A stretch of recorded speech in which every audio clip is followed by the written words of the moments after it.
ಒಬ್ಬ ಲೋಕಸಭಾ ಕ್ಷೇತ್ರದ ಅಭ್ಯರ್ಥಿಯನ್ನ ನಾವು ಚಾರಿಟಿ ಕೆಲಸಕ್ಕೆ ಪೂಜೆಗೆ ಅಥವಾ ರಸ್ತೆ ಕೆಲಸಕ್ಕೆ ಪೂಜೆಗಲ್ಲ, ಅವರನ್ನ ನಾವು ಯಾಕೆ ಆ ಭಾರತ ದೇಶದ ಲೋಕಸಭಾ ಚುನಾವಣೆಗೆ ಆಯ್ಕೆ ಮಾಡ್ಕೊಳ್ತೀವಿ ಅಂತ ಹೇಳಿದ್ರೆ, ಈ ಭಾಗದಲ್ಲಿ ಇರ್ತಕ್ಕಂಥ ನಿರುದ್ಯೋಗಿ ಯುವಕರಿಗೆ ಒಂದು ಹೊಸ ಕಾರ್ಖಾನೆಗಳನ್ನ ಪ್ರಾರಂಭ ಮಾಡತಕ್ಕಂಥ ಯೋಜನೆಗಳನ್ನ ತರಬೇಕಾಗಿದೆ.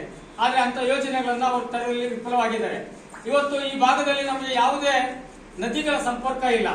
ಈ ಭಾಗದಲ್ಲಿ 70-80 ಭಾಗ ನಾವು ರೈತರಿದ್ದೀವಿ. ರೈತಾಪಿ ಜನರಿಗೆ ಜಲಮೂಲಗಳನ್ನ ತರ್ತಕ್ಕಂಥದಕ್ಕೆ ಅಥವಾ ಸಣ್ಣ ಸಣ್ಣ ಅಣೆಕಟ್ಟುಗಳನ್ನ ಕಟ್ಟಿ ನೀರಾವರಿಯನ್ನು ಅಂತಕ್ಕಂಥ ಒಂದು ಯೋಜನೆಯನ್ನ ಕೂಡ ತರಲಿಕ್ಕೆ ಅವರು ವಿಫಲತೆ ಆಗಿದ್ದಾರೆ. ಇವತ್ತು ನಗರ ಇದೆ, ನಗರ ಪ್ರದೇಶದಲ್ಲಿ ಅತಿ ಹೆಚ್ಚು ಯುವಕರು ಹೊರಹೊಮ್ತಾ ಇದ್ದಾರೆ. ಅವರಿಗೆ ವಿದ್ಯಾಭ್ಯಾಸದ ನಂತರ ಅವರಿಗೆ ಉದ್ಯೋಗಗಳನ್ನು ಕೊಡ್ತಕ್ಕಂಥ ಕೆಲಸವನ್ನ ಯಾರಪ್ಪ ಸೃಷ್ಟಿ ಮಾಡಬೇಕು ಅಂತ ಹೇಳಿದ್ರೆ, ನಮ್ಮನ್ನು ಆಳ್ತಕ್ಕಂಥ ದೇಶದ ಪ್ರಧಾನಮಂತ್ರಿಗಳು, ಅಲ್ಲಿರ್ತಕ್ಕಂಥ ಲೋಕಸಭಾ ಕ್ಷೇತ್ರದ ಪ್ರತಿನಿಧಿಗಳು ಮಾಡಬೇಕಾಗ್ತದೆ. ಇವತ್ತು ಈ ಭಾಗದಲ್ಲಿ ಯಾವುದೇ ಕಾರ್ಖಾನೆಗಳು ತಂದಿಲ್ಲ. ಈ ಭಾಗದಲ್ಲಿ ಇರ್ತಕ್ಕಂಥ ಸಣ್ಣ ಪುಟ್ಟ ಕಾರ್ಖಾನೆಯ ಕಾರ್ಮಿಕರಿಗೆ ಒಂದು ವಿಮಾ ಯೋಜನೆಯನ್ನು ಮಾಡ್ತಕ್ಕಂಥ ವಿಮಾ ಆಸ್ಪತ್ರೆಯನ್ನು ತೆಗೆದಿಲ್ಲ. ಹಾಗಾಗಿ ಅವರು ಇವತ್ತು ಆ ಪಕ್ಷಗಳು ಹೇಗಿದೆಯಪ್ಪ ಅಂತ ಹೇಳಿದ್ರೆ, ಇವತ್ತು ಕಾಂಗ್ರೆಸ್ ಸರ್ಕಾರದಲ್ಲಿ ಆಯ್ಕೆ ಮಾಡಿದಂತವರು ಅವರ ವೈಯಕ್ತಿಕ ಏನು ಸಂಪಾದನೆ ಮಾಡಿರ್ತಕ್ಕಂಥ ಆಸ್ತಿಗಳನ್ನ ಸೇವ್ ಮಾಡ್ಕೊಳ್ಳೋಸ್ಕರವಾಗಿ ಅವರು ಜನಪ್ರತಿನಿಧಿಗಳಾಗ್ತಾರೆ. ಇವತ್ತು ವಿಶೇಷವಾಗಿ ಅವರು ಈ ಭಾಗದಲ್ಲಿ ಎಲ್ಲ ರೀತಿಯ ಅವರಿಗೆ ಅಧಿಕಾರವನ್ನು ಕೊಟ್ಟಿದ್ರು ಕೂಡ ಅವರ ಅಧಿಕಾರವನ್ನ ಜನರಿಗೆ ಮೀರ್ತಕ್ಕಂಥ ಕೊಡುಗೆ ಕೊಡ್ತಕ್ಕಂಥ ಕೆಲಸವನ್ನ ವಿಫಲಿತರಾಗಿದ್ದಾರೆ. ಇವತ್ತು ವಿಶೇಷವಾಗಿ ಅವರಿಗೆ ಅರಿವಾಗಿದೆ, ಬೆಂಗಳೂರು ಗ್ರಾಮಾಂತರ ಕ್ಷೇತ್ರದಲ್ಲಿ ಈ ಬಾರಿ ಸೋಲ್ತೀವಿ ಅಂತ ಗೊತ್ತಾದ ತಕ್ಷಣ ಅವರು ಇತ್ತೀಚಿನ ದಿನಗಳಲ್ಲಿ ಗ್ರಾಮ ಪಂಚಾಯತಿಗಳಲ್ಲಿ ಗ್ರಾಮ ದರ್ಶನ, ಗ್ರಾಮ ಪಂಚಾಯತಿಯವರು ಖರ್ಚು ಮಾಡತಕ್ಕಂಥ ಪೆಂಡಾಲ್ ಕೆಳಗಡೆ ಕುತ್ಕೊಂಡು ಇವತ್ತು ಗ್ರಾಮ ದರ್ಶನವನ್ನ ಕಾಟಾಚಾರಕ್ಕೆ ಅರ್ಜಿಗಳನ್ನು ತೆಗೆದುಕೊಳ್ತಕ್ಕಂಥ ಕೆಲಸವನ್ನ ಮಾಡಿದ್ದಾರೆ. ನೀವು 3 ಬಾರಿ ಗೆದ್ದಂತವರು ಇವತ್ತು 5 ವರ್ಷಗಳಿಂದ ನೀವು ಯಾಕೆ ಕೆಲಸವನ್ನ ಮಾಡಿಲ್ಲ? ಒಂದು. ಎರಡನೇದಾಗಿ ಇವತ್ತು ಅವರು ಈ ಅಖಂಡ ಭಾರತವನ್ನ, ಇವತ್ತು ನಮ್ದು ಇಡೀ ಭಾರತ ದೇಶದಲ್ಲಿ 100 ಕಿಲೋಮೀಟರ್ಗೆ ಭಾಷೆ ಬೇರೆ ಇರ್ತದೆ, ನಾವು ಹಾಕ್ತಕ್ಕಂಥ ಬಟ್ಟೆ ಬೇರೆ ಇರ್ತದೆ, ನಾವು ಉಡುಗೆ ತೊಡುಗೆಗಳು ಬೇರೆ ಇರ್ತದೆ, ಆಹಾರ ಪದ್ಧತಿ ಇರ್ತದೆ. ಆದ್ರೆ ಇವನ್ನೆಲ್ಲ ಹೊತ್ತುಪಡಿಸಿ ನಾವೆಲ್ಲ ಭಾರತೀಯರು ಅಂತಕ್ಕಂಥ ಒಂದು ಈ ಅಖಂಡ ಭಾರತದಲ್ಲಿ ಇವತ್ತಿನ ಈ ಸ್ವತಂತ್ರದ ನಂತರದಲ್ಲಿ ಎಲ್ಲಿಯೂ ಕೂಡ ದೇಶವನ್ನು ವಿಭಜನೆ ಮಾಡತಕ್ಕಂಥ, ದೇಶದ ಬಗ್ಗೆ ನಾವು ಅಸಡ್ಡೆಯನ್ನು ತರ್ತಕ್ಕಂಥ ಕೆಲಸವನ್ನು ಮಾಡಿಲ್ಲ. ಆದ್ರೆ ಈ ಚುನಾವಣೆ ಗಿಮಿಕ್ಕಾಗಿ ಇಡೀ ಭಾರತ ದೇಶದಲ್ಲಿ ನಾನು ಗುರುತಿಸ್ಕೋಬೇಕು ಅಂತ ಸಂದರ್ಭದಲ್ಲಿ ಇವತ್ತು ಅಖಂಡ ಭಾರತೀಯನ ತೆರಿಗೆ ವಿಚಾರದಲ್ಲಿ ನೀವು 5 ವರ್ಷಗಳು ಯಾಕೆ ಮಾಡಿಲ್ಲ?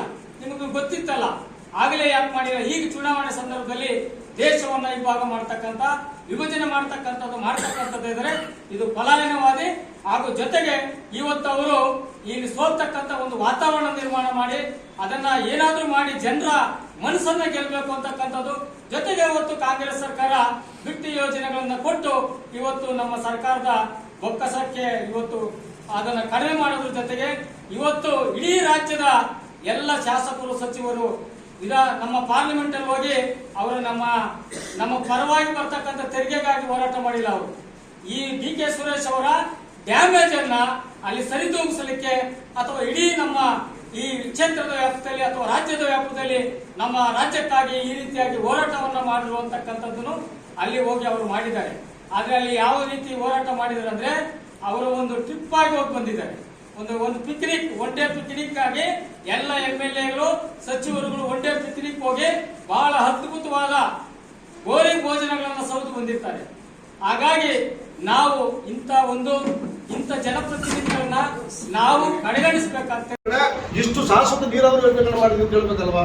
ಇವತ್ತು ಕಾಂಗ್ರೆಸ್ ಪಕ್ಷದ ಸನ್ಮಾನ್ಯ DK ಶಿವಕುಮಾರ್ ಅವರು ಕಾಂಗ್ರೆಸ್ ಪಕ್ಷ ಅವರತಿ ಇರ್ತಕ್ಕಂಥ ಸಂದರ್ಭದಲ್ಲಿ ಕಳೆದ ಬಿಫೋರ್ ಎಲೆಕ್ಷನ್ ತನ್ನ ಕ್ಷೇತ್ರದ ಮೇಕೆದಾಟು ಯೋಜನೆಯನ್ನು ತೆಗೆದುಕೊಂಡು ಹೋಗಿ ದೊಡ್ಡ ಹೋರಾಟವನ್ನು ಮಾಡಿದ್ರು. ರೈತುಗಳನ್ನ ತೆಗೆದುಕೊಂಡು ಎಲ್ಲ ಸಮಾಜಗಳನ್ನ ತೆಗೆದುಕೊಂಡು ಇವತ್ತವರೆಗೂ ಒಂದೇ ಒಂದರ ಸನ್ಮಾನ ಸಂಸದರಾಗ್ಲಿ, ಈ ಕ್ಷೇತ್ರದ ಒಳಗೊಂಡಂತ DK ಶಿವಕುಮಾರ್ ಅವರಾಗ್ಲಿ ಒಂದು ಅಸೆಂಬ್ಲಿ ಒಳಗಡೆ, ಒಂದು ಪಾರ್ಲಿಮೆಂಟ್ ಒಳಗಡೆ ಚಕ್ಕರ್ ಅಂತಕ್ಕಂತಿಲ್ಲ.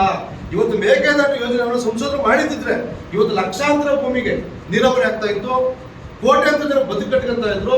ಇವತ್ತು ಅಲ್ಲಿರ್ತಕ್ಕಂಥ ಲಕ್ಷಾಂತರ ನಿರಾಶ್ರಿತ ಕುಟುಂಬಗಳಿಗೆ ಮನೆಯನ್ನ ಕೊಡದೆ, ವಾಸ ಮಾಡೋ ಭೂಮಿ ಕೊಡದೆ, ನೀರು ಕೊಡದೆ, ಕೇವಲ ಗ್ರಾಮ ಪಂಚಾಯತಿ ಒಬ್ಬರು ಸಂದರ್ಶನಗಳನ್ನ ಮಾಡ್ತಾ, ಜನಸಂಪರ್ಕಗಳನ್ನ ಮಾಡ್ತಕ್ಕಂಥ ನಾವು ಬಹುಜನ ಸಮಾಜ ಪಟ್ಟಿ ಬಹಳ ತೀವ್ರವಾಗಿ ಅದನ್ನು ಖಂಡಿಸ್ತೀವಿ ನಾವು.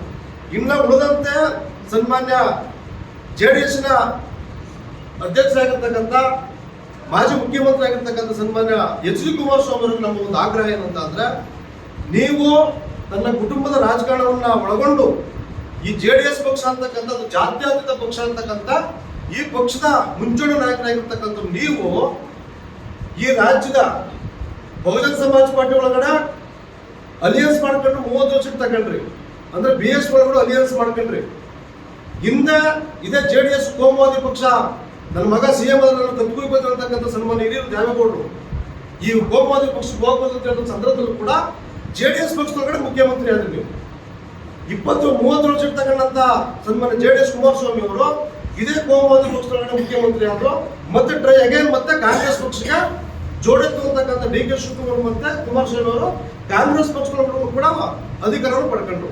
ಅಂದ್ರೆ JDS ಪಕ್ಷ ಕಾಂಗ್ರೆಸ್ ಪಕ್ಷದೊಳಗಡೆ ಬಿಜೆಪಿ ಪಕ್ಷದೊಳಗಡೆ ಬಹುಜನ ಸಮಾಜ್ ಪಾರ್ಟಿ ಪಕ್ಷದೊಳಗಡೆ ಎಲ್ಲ ಅಧಿಕಾರವನ್ನು ಮಾಡ್ಕೊಂಡು ಇವತ್ತು ತನ್ನ ಕುಟುಂಬವನ್ನು ಉಳಿಸ್ಕೊಳ್ಳಿಕ್ಕೆ ತನ್ನ ಮಗನ ಅಸ್ತಿತ್ವವನ್ನು ಕಾಪಾಡ್ಕೊಳ್ಳಿಕ್ಕೆ ಇವತ್ತು ಲಕ್ಷಾಂತರ ಜನ ಧಾರ್ಮಿಕ ಅಲ್ಪಸಂಖ್ಯಾತರು ಓಟ್ ಕೊಟ್ಟಿದ್ದಾರೆ. ನಿಮ್ಗೆ ಅಲ್ಪಸಂಖ್ಯಾತರ ಬಗ್ಗೆ ನೀವು ಮಾತನಾಡ್ತೀರಲ್ಲ ನೀವು ಸನ್ಮಾನ ಮುಖ್ಯಮಂತ್ರಿಗಳು ಸನ್ಮಾನ ದೇವೇಗೌಡರು ಈ ಮುಸಲ್ಮಾನರು ಓಟ್ ಬೇಡ ನಮ್ಗೆ, ಈ ಸಾವು ಓಟ್ಗಳು ಬೇಡ ನಮ್ಗೆ, ಅವರಿಂದ ನಮ್ಗೆ JDS ಪಕ್ಷ ಹಾಳಾಗೋಯ್ತು ಅಂತಕ್ಕಂಥ ಮನಸ್ಥಿತಿ ಬಂದಲ್ಲ. ಇದನ್ನ ನಾವೆಲ್ಲರೂ ಕೂಡ ಬಹಳ ಮುಖ್ಯವಾಗಿ ಖಂಡಿಸ್ತೀವಿ. ನಾವು ಇವತ್ತು ಈ ಪಕ್ಷದೊಳಗಡೆ ಲಕ್ಷಾಂತರ ಜನ ನಿಜವಾಗ್ಲೂ ನಿಷ್ಠಾವಂತ ಕಾರ್ಯಕರ್ತರು ಜಿಲ್ಲೆ ಒಳಗಡೆ ಇದ್ದಾರೆ. ಅವ್ರನ್ನ ಬಲಿಪುಷ ಮಾಡತಕ್ಕಂಥ ಕೆಲಸ ಮಾಡಿಕೊಟ್ಟಿರ್ತಕ್ಕಂಥ ಸನ್ಮಾನ್ಯ ಕುಮಾರಸ್ವಾಮಿ ಅವರಿಗೆ ಮತ್ತೆ JDS ಮತ್ತು ಬಿಜೆಪಿ ಮೈತ್ರಿಯ ಅಭ್ಯರ್ಥಿಗಳಿಗೆ ಇವತ್ತು ಕೋಮು ಸೌಹಾರ್ದತೆಯನ್ನು ಹಾಳು ಮಾಡ್ಕೊಂಡು ಇವತ್ತು ಇಡೀ ರಾಷ್ಟ್ರ ವ್ಯಾಪ್ತಿ ಇರ್ತಕ್ಕಂಥ ಒಂದು ಸಮುದಾಯವನ್ನ ದಲಿತರಾಗಲಿ ಅಥವಾ ಹಿಂದುಳಿದವರಾಗಲಿ ಧಾರ್ಮಿಕ ಅಲ್ಪಸಂಖ್ಯಾತರಿಗೆ ಯಾವುದೇ ಒಂದು ಕನಿಷ್ಠ ಬೇಸಿಕ್ ನೀಡ್ಸ್ ಅಂತಾರಲ್ಲ, ಸಂವಿಧಾನದ ಫಂಡಮೆಂಟಲ್ ರೈಟ್ಸ್ ಅನ್ನು ಕೊಡದೆ, ಭೂಮಿ ಕೊಡದೆ, ನೀರು ಕೊಡದೆ, ಉದ್ಯೋಗ ಕೊಡದೆ, ಮನೆ ಕೊಡದೆ, ಶುದ್ಧವಾದ ಒಂದು ಗಾಳಿ ವಾತಾವರಣ ಸೃಷ್ಟಿ ಮಾಡದೆ ಒಂದು ಎಲ್ಲಾ ಜಾತಿ ವರ್ಗದವರುಗಳನ್ನು ಅಟ್ಮಾಸ್ಫಿಯರ್ ಕ್ರಿಯೇಟ್ ಮಾಡಿದ್ರೆ ನೀವು ಬರೀ ಚುನಾವಣೆ ಸಂದರ್ಭದಲ್ಲಿ ಕೆಲಸ ಮಾಡ್ತಕ್ಕಂಥ JDS ಪಕ್ಷಕ್ಕೂ ಕೂಡ ಇವತ್ತು ನಾವು ತಿರಸ್ಕರಿಸಬೇಕಾಗಿದೆ. ಸನ್ಮಾನ್ಯ ಹಾಲಿ ಸಂಸದರಾಗಿರ್ತಕ್ಕಂಥ ಸನ್ಮಾನ್ಯ DK ಶಿವಕುಮಾರ್ ತಿರಸ್ಕರಿಸಬೇಕಾಗಿದೆ ನಾವು.